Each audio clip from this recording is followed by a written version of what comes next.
Ooh, that looks tasty. Hoo-wee! Welcome to Meeple Town. Here, we got all the things you might need. We got the saloon, we got a bank, we got a graveyard, and a jail. Heck, you can even go shoot yourself in the street. Welcome, folks. Today, the Hungry Gamer is back with another game review. And today, we are talking about A Fistful of Meeples from Final Frontier Games, designed by Johnny Pack and art by the Micho. Now, what this game is for want of a better way to describe it, it is Meeple Mancala with the occasional gunfight. And this is a game for 2 to 4 players and plays in about 20 minutes or so. Now, if you do not care at all about how the game works and just want to jump ahead to my final thoughts, then you want to move to the timestamp on the screen right now. And for those of us still here, let's talk about how this game works. So as I said, this is a game for 2 to 4 players. And I have it currently set up for 2. You'll see I have the gray and the orange here. Now what you're seeing here is over here we have the bank with 6 gold bars. We have the saloon here with the madam running the saloon. The yellow meeples are miners. The brown meeples are builders. The blue meeples are deputies and the red meeples are robbers. Over here we have the jail. And you'll see the red cubes here represent the dynamite used to blast robbers out of jail. We have our graveyard here. You'll see it can hold 6 people. Here in the middle we have the street where gunfights happen. And then all around here we have 6 shops on either side of the street. Currently, this one is controlled by the gray player and this one is controlled by the orange player. So let's talk about how this game works. It is super simple. So what happens is one player will pick up all the meeples in one shop and they will, Mancala style, start going around the board one way or the other, placing one meeple at the entrance of each of the shops. Then, when that happens and they're all placed, then they simply enter each of the shops like so, and it is the next player's turn.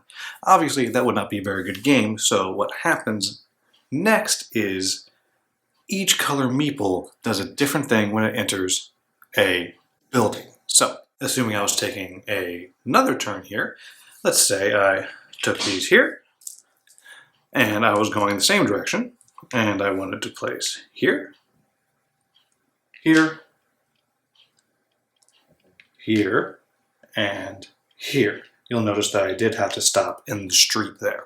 So they would start to enter. Now, when a yellow meeple enters a shop with a marquee on it, then the owner of that marquee gets to draw that many times from the bag. In the bag there are gray cubes and there are yellow cubes, or stone and gold. So if I go in here, I draw my 2. I got a stone and a gold. Now I'm just going to go ahead and pull some more out to show you how the rest of this works. When any of your meeples stops in the street, they're waiting there for a shootout. So you leave them there and you place your token in the middle of the street.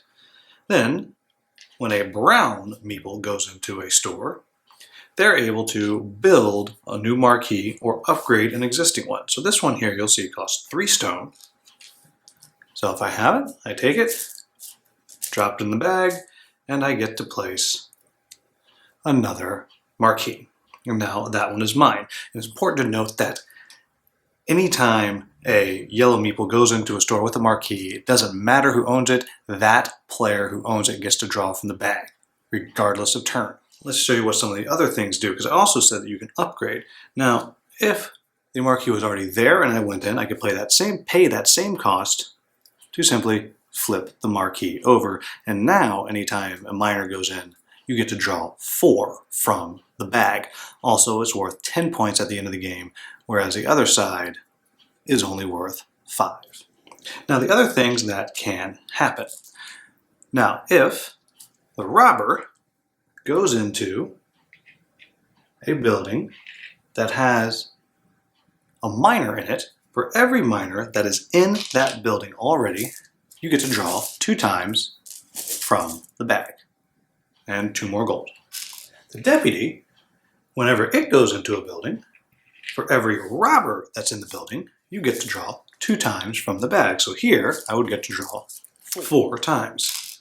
It's also worth noting that at the end of your turn, after you've done all of your meeples and your buying and whatever, you look over here. And if you have as many single gold as is the number here, in this case 6, you have to take that 6 gold, goes back in the bag, and you now have a bar of gold, which is worth 10 points at the end, and the single golds are only worth 1 point at the end, but you cannot spend this. Now, I neglected to mention that when the deputy goes in and you draw from the bag, in this case those 4 times, all the robbers go to jail. And so now they're over there. I'll tell you how to get them out in just a second. The next thing that I know everyone wants to know about is the shootouts. So let's just say that the other player dropped a miner there. As soon as both of these tokens are out, we have entered a shootout. Now, the way shootouts work is each player rolls a die. Highest roll shoots the other one. Now, if you look over here, you'll see there's a hierarchy of who is the better shot. The deputy is the best shot, then the robber, then the miner, then the builder. If one player has a better shot, they get to re-roll their die 1 time. So, in this case, there's no re-roll. So if we roll them both, this guy here has killed this one. He would go over here. You look at the stat there, and it says if you kill a miner, you get to draw 2 times from the bag. And then the winner goes to the saloon. Gets to hang out there, have a drink, and celebrate. Now, I did say that it is possible to have one that is a better shot. In this case, the robber is a better shot. So if we had rolled this here, the miner's winning, but the robber gets a single reroll. And he still would have lost. However, if he'd rolled a 6, he would have won. Or if he'd tied, then tie always goes to the better shot, in which case the miner's been killed, and the other player would get to draw 2 times from the bag.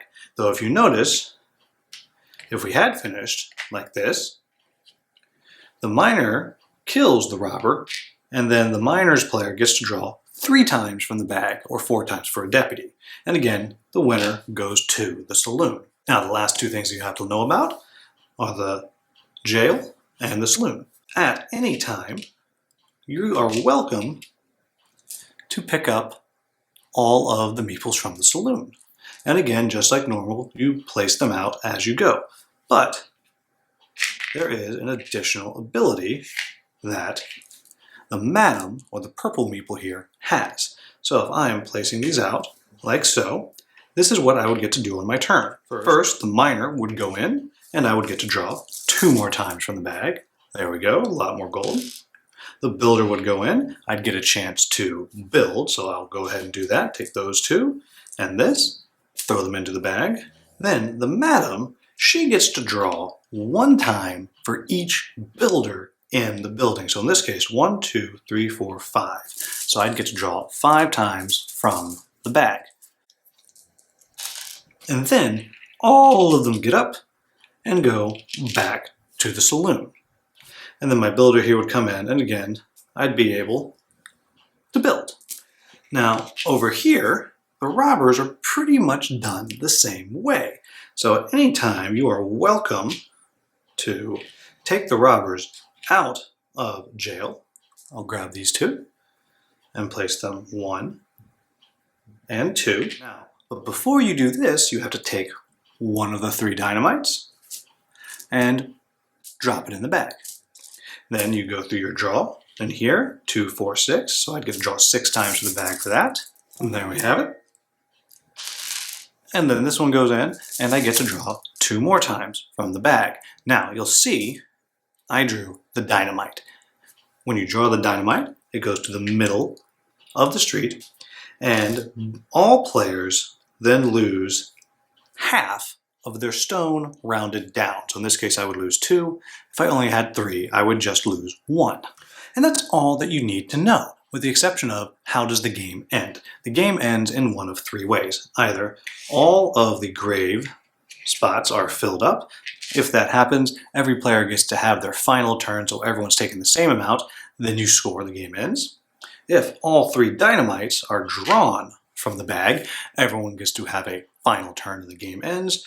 Or if all of the gold bars have been claimed, and remember you have to take one if you have that much gold, everyone gets one final turn and then the game ends. Scoring is very simple. 10 points for each gold bar, 5 points for the beginning side of the marquee, 10 points if you have the other side up, and 1 point for each of the individual gold. Highest score is the winner. So, what do I like about this game? First off, I love the way it looks. I like the way the board looks. I love this artwork. This just makes me so happy. I know it's just the box, but it makes me very, very happy. And I think the Micho has just made a beautiful little game here. I love the portability. You can see I don't have particularly big hands. It's pretty small. So I love how portable it is. I love how easy it is to take out and play. I love that it really does play in 20 minutes, sometimes less. I love that it's not very complicated to understand. I love that the scoring is easy. You have 5 or 10 for these, 10s for these, 1s for these. That's it. Now, at the same time, it's super easy to score, but there is a decent amount of variety of what you can do. I feel like there is just enough variety here. And because there aren't that many different colors of meeples, well, you know what's going to happen at any given time. You are able to look ahead and see, oh gosh, this is what I want to do. If I can get, I'm going to take those robbers out and go get a huge score right here. So it does have a good amount of strategy to it because each one of these meeples scores some way differently. I like how the purple meeple works. It's very simple, but it's completely different from what all the others are doing, and that is just fantastic. And it changes the board state, which I think is just so much fun. It is a lot of fun when you have a big old room of builders and you drop the madam there, and boom, all of them are back in the saloon, and now the whole board has changed. I love that. I love that the shootouts, how those work. How you're just going along, and yep, you gotta leave somebody out there on the street, and then you're just waiting there. You're just hanging out, waiting to shoot at somebody until another player puts on the other side. And then the shootout is, boom, just like that, done, over. It's very fast, but it adds a nice level of thematicness to this game. I think this game is very thematic. It does feel like an old gold rush, just popped up out of nowhere because there was Gold Town, and literally as soon as the gold runs out, the town is going to go away. The town's also going to go away if you run out of dynamite or graves, but we'll ignore how that happens to work. And of course, I would be remiss if I didn't point out that yes, they're tiny, but meeple cowboys, or cowgirls I should say, which I think are just a whole lot of fun. So what are my quibbles about this game? And this is a tough one because I think this is a very well put together, quick filler game. But I will say, because I refuse to ever say nothing as a quibble, I will say that it is the height of silliness that you can have your deputy in the saloon drinking with all the miners, and a robber can just stroll on in, rob all of them, hang out, have some drinks with the deputy, and the deputy says, well, I was off duty, nothing I can do about that. But then he can come back in later and be like, hey, wait a minute, you're a criminal, go to jail. It's very silly, but that's it. And that's a slight knock on the silly theme of a game where that is the cover art. So that's it. That is A Fistful of Meeples. I think this is a wonderful filler game. I think it does what it's trying to do with this kind of Old West spaghetti Western type game. It's very fast, it's very quick, it's very easy, it's an inexpensive game, it's under $30. This is a very simple game, yet there's a lot of meat to it. I got this over the weekend and I think I played it 6 times. And every time I was finding new things. I was doing something different. I was trying different tactics because even though it doesn't look like there's any tactics, there are. And you have to kind of read what players are going to do. And it really is a fun little game. So there you have it, folks. If you like Mancala and you like spaghetti westerns, here you go. You are welcome.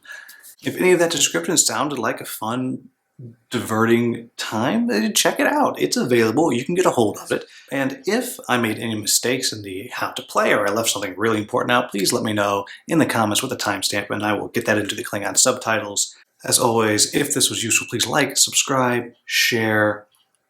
As always, thank you so much for watching. Have a wonderful, wonderful day.